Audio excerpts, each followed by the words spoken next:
Hi guys, welcome back to the channel. Today we're going to be doing part 3 of the Scorpion Evo strip down and maintenance clean and the rebuild. So today is part 3, which is the rebuild. So first thing you're going to want to do is put the selector plate on your gearbox on the outside. So it just slips on just like that.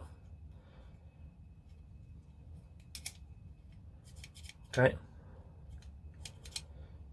So on the other side there is another selector plate which I have removed because it does me head in when it switches single to safe on the right hand side of the gun. I don't like it, so I removed it. I didn't, so if you did have one, put that back in. I don't, so I'm not. And it looks like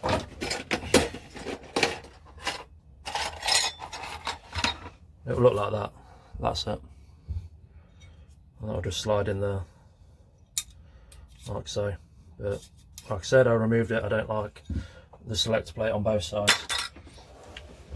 Okay, so selector plate's on. Your next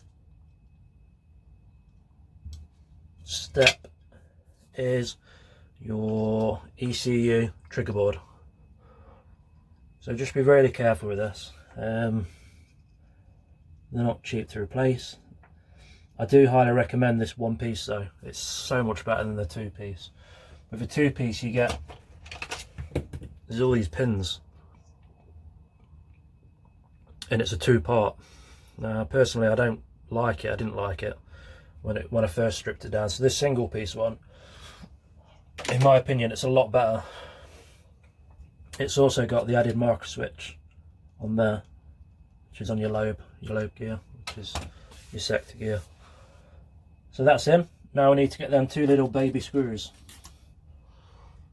These little tiny ones. And they're going to go one there and one on there. Right, so we've got them two little babies in. They took a bit longer than I thought they was going to take. They're right fiddly things, but once them two are in, that's that section done. Next we're going to move on to our gears. Make sure you look at your drawing so you know which way to put your shims that we sorted out earlier in the part 2 video. Put them on as shown in the picture.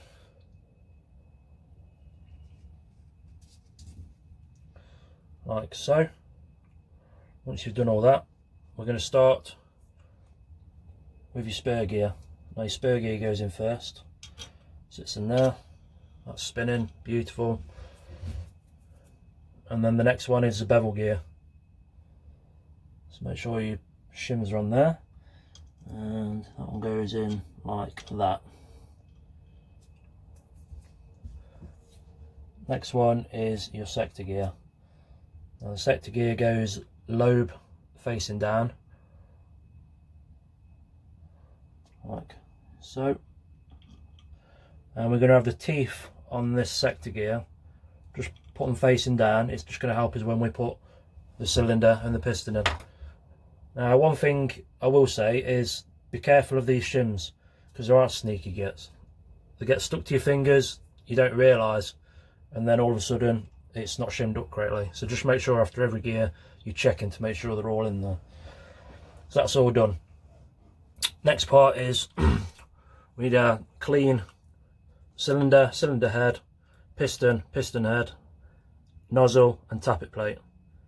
So all them parts, they can all go in just like so. I'll tell you what you can do here. We can just put a tiny blob of silicone grease on this. We don't want a lot because we don't want it getting into the bucking, but just a little bit like that, and that's just going to help with friction again. Beautiful. Okay, so now we're going to insert this as so. Make sure it's all sitting beautiful. That's sliding nice. When you've done this, make sure your teeth are facing down on your piston. I know somebody that's done it where they're facing up. I'm not going to call you out on it, but you know who you are. You know. So that's all in. Done. Next part is we need the spring for your tappet plate. Just get your spring, and there's a certain way this goes. It goes, I don't know if you can see it like that, but it goes this bit facing down like that. And the reason for that is, I'll show you. So it just hooks onto your tappet plate there. Should we just zoom in on that?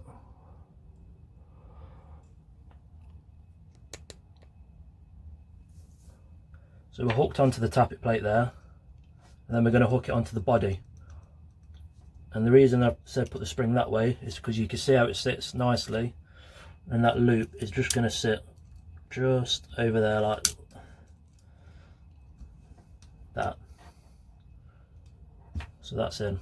Make sure these shims don't fly off because it's under a bit of pressure now, tension. Okay, that's that step. Next, we're going to move on to the trigger. So you've got your trigger here. The spring, just follow the shape of that. Put your spring in, like so. And once that's in.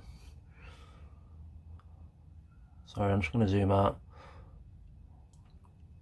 So follow the shape of the spring, like so. And just put it inside there like that. And then we're going to gently hook it onto the body like that and just ease it in. That's it.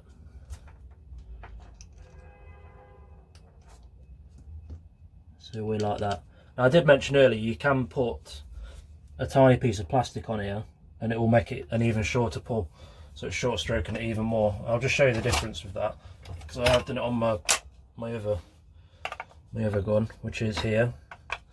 So the pull on that is that, it's minimum. I don't know if you can see it moving.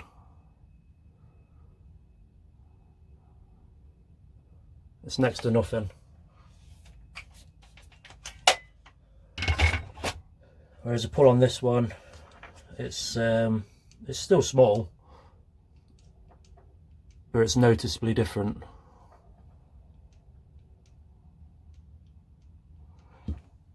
Like I say, if you do it, you've got to be really careful not to break that macro switch. In fact, I've just actually noticed something. Grab my old trigger board. Yeah.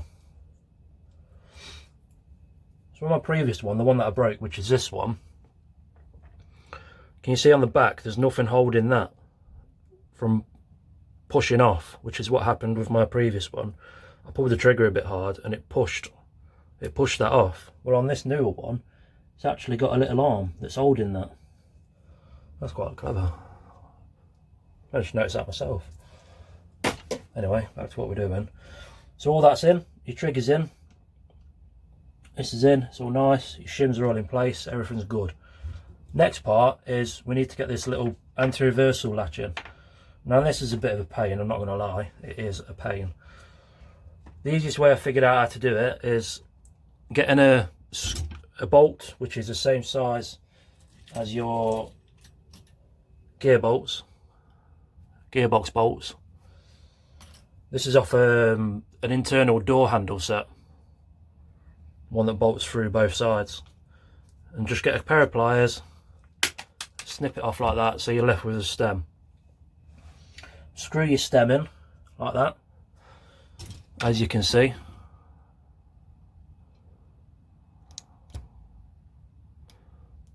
So you can see my stem in there like that, and that's going to act as our bolt until we come to put the gear case together, clamp it down and put the original bolt in. But it's just going to do the job for now.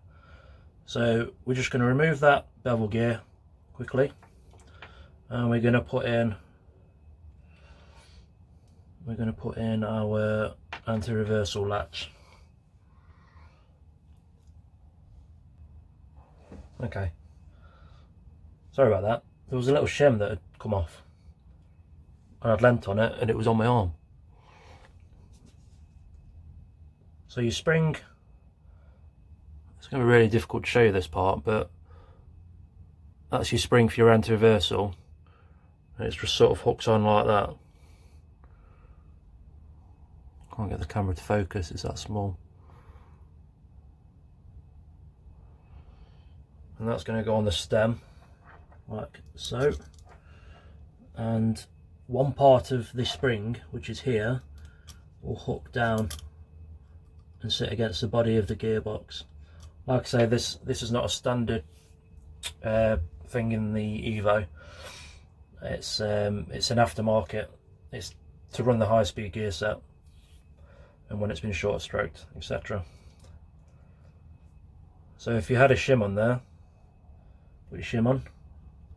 The reason for the shim is a bit too much material has been taken away from this side of the box. There. So we're just rebuilding it up by putting a shim in there. There's no other reason for it. Once you've done that, get a pair of your tweezers again and just push that anti-reversal latch around and just hold it in place with your tweezers like that. Now we're going to drop in the bevel gear, make sure the shims are still on there, and let go of your anti-reversal latch.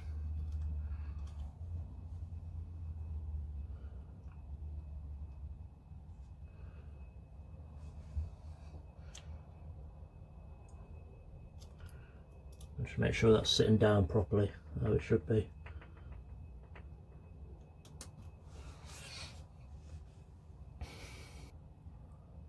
So once we're happy with how all of this is sitting, you've got everything in.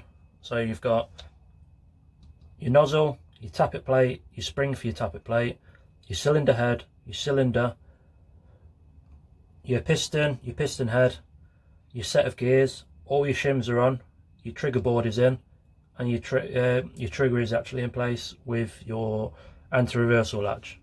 Just go through it all again, make sure everything's there. We've lubricated all the parts that we need to. In here, everywhere's been done. It's time to put the case together. So to do that, dead simple.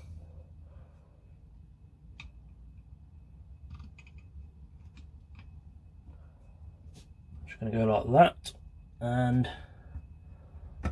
what you're going to want to do is get your screwdriver and just fiddle about until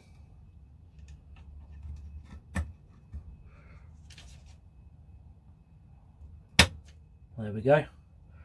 That's clicked together. It's all nice and tucked in. Beautiful. Now we're going to go ahead and put all of our bolts back in.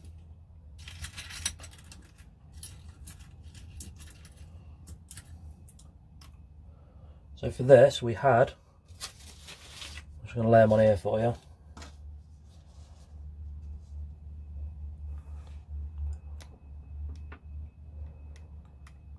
Five of one size and one of the smaller ones.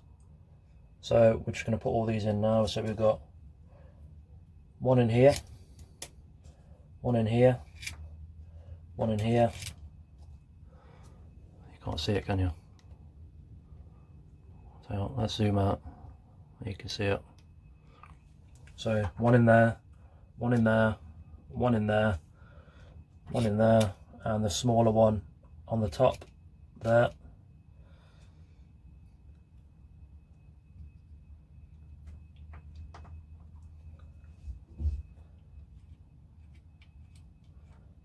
I'm just going to use a 2mm Allen key, screw them down like so.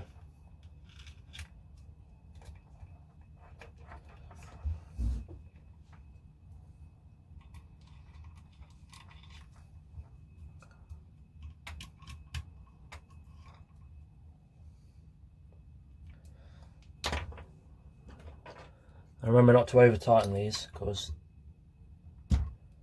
we don't want to strip the threads, and we don't want to smash the heads of the bolts. So just pinch them up nice and tight.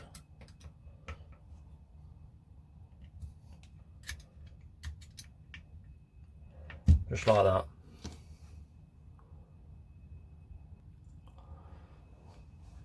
Okay, just make sure your ports are facing out the side of the gearbox from your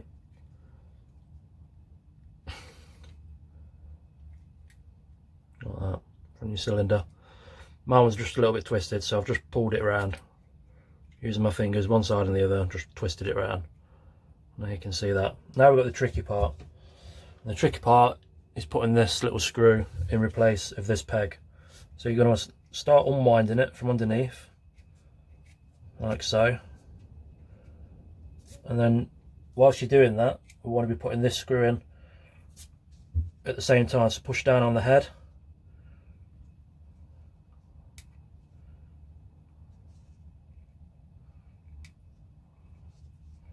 And just make sure it's following it all the way through.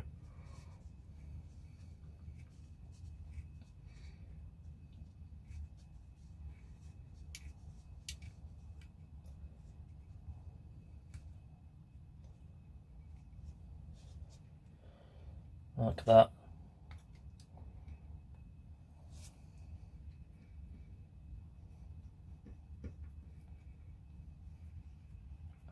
Start tightening it up and remove the rest of the thread.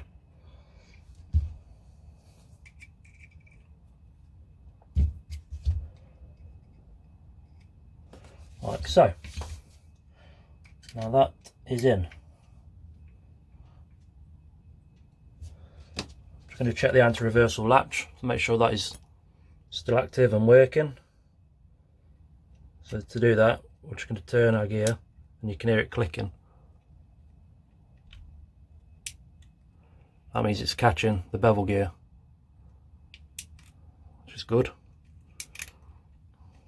Now we can rotate that all the way around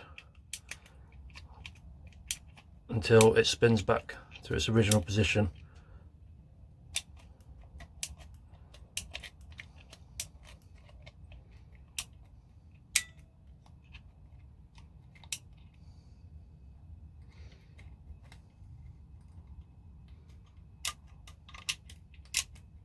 Spin it until it relaxes.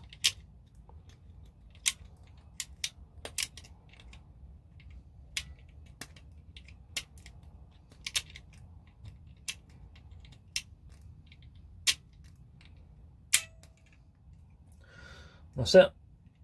It's all nice and done.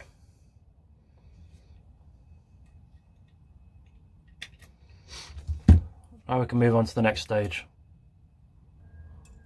Okay, your next step is we're going to be putting these wires in, and they can be a little bit tricky, just don't damage them.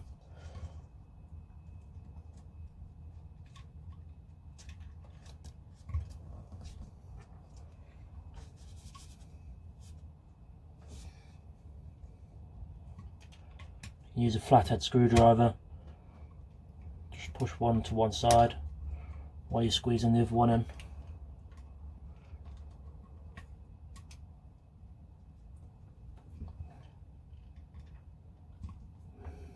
Like that. And then we're going to do the same with the battery connectors. Get one in and then just squeeze the other one in next to it. And just sit them down nice and snug. Make sure it's all good, like that. So that's what it should look like. Now we're at this stage, we can go ahead and start putting the body parts back together.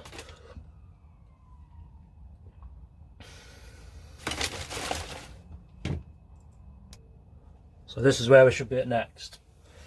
We need to put the selector wheel back in. So for that you need your 2mm Allen key once again. Just undo that screw that we left in there. And it goes from this side, push it through like such. And then we're going to push the plate, the selector plate, all the way to one side. And we're going to have that like so. So it should look like that. So when we move our selector plate, it rotates that. Don't do that.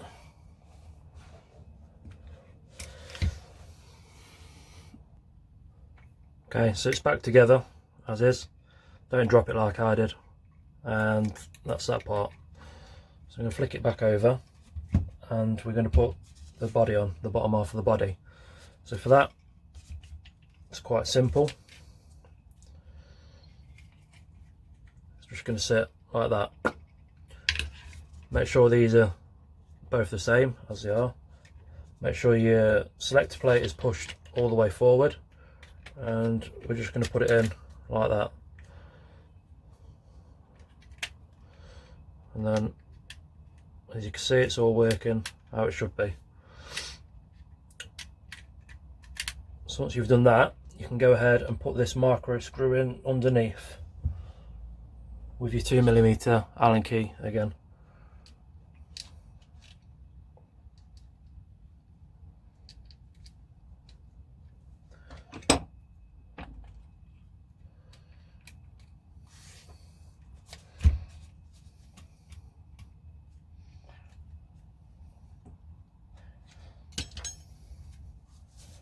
This is a fiddly one.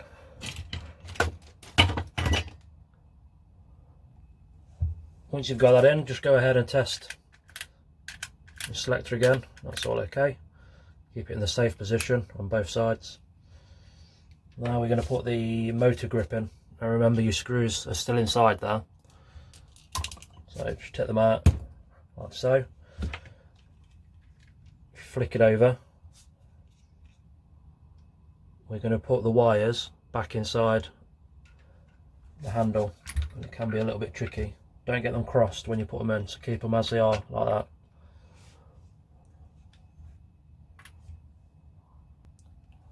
So they've been fed in, and then we're just going to push up on there like that. Turn it over, and we're going to put all these 4 screws back in. Once you've done all them 4 screws, we're going to drop the motor in. So remember, you've got red, positive, black, negative.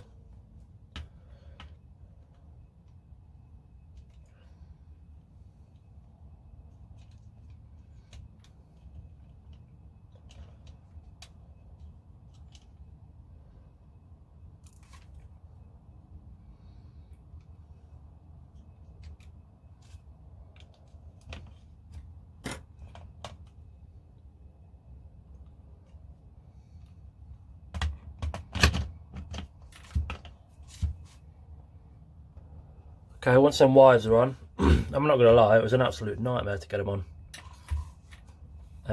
I had to take the grip off and just try and get a bit more wire through. I didn't quite have enough. So once you've done that, you're just going to put your base plate on, like so. And the 2 small screws for this, which are these ones. That'll be the only 2 you have left of that size and that thread in your pot.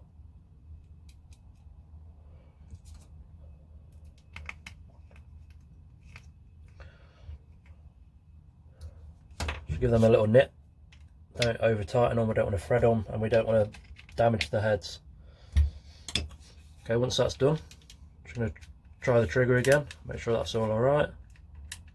Yep, semi, safe, and full. That's working. It's on safe, semi, happy. So now we're going to put this slide back on. The reason I do this at this point is you can't damage the trigger, because the trigger can't touch anything. So it's basically the lesson I learned when I damaged the trigger, which I spoke about in a previous video. So we're just going to slide that on like that and just push it up. That's it. And there's a little knobble and a little slot on there, and it just sits on there.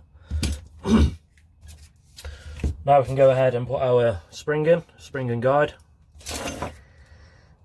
Now, I don't know if this makes a difference, but I've always been told it's colour that goes in first with these Evos. I don't know if it's true.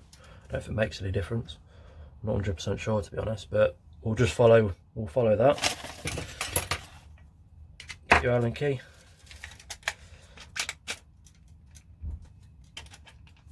And we're just going to put that in like that.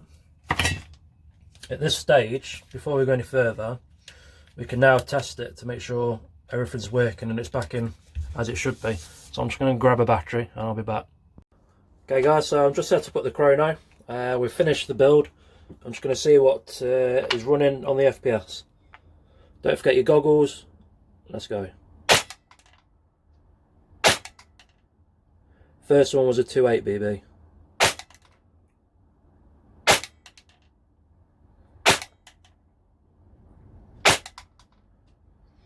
So that's not bad. It's running between 300 and 304 FPS. So there is a bit of hop set on my hop unit. That's just because I don't want to adjust it too much because of the field. I've already set it up for the field. So just get rid of the Chrono. We'll just try it on 3 round and full auto. So we've got the 3 round. It's all feeding correct. And the full auto. And that is your mid cap empty. I hope you enjoyed the video guys. Don't forget to like and subscribe, and I'll see you on the next one.